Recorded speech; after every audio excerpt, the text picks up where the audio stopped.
How to import videos in VN Editor. First of all, open the app on your device. Once the app is open, either start a new project or open an existing project where you want to import your videos.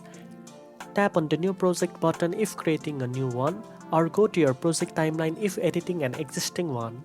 Next, the app will prompt you to select the media files you want to include. Browse through your gallery and choose the videos you want to import. You can select multiple clips at once if needed.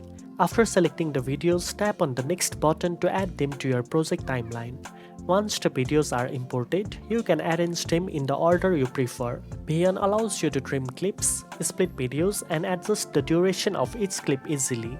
Take a moment to get familiar with the tools in the timeline as they make it easy to manage multiple clips. You can also add background music, transitions, text, and effects to your imported videos right away.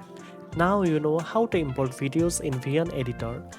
If you found this video helpful, don't forget to like, share, and subscribe for more editing tips. Thanks for watching, and I'll see you in the next one.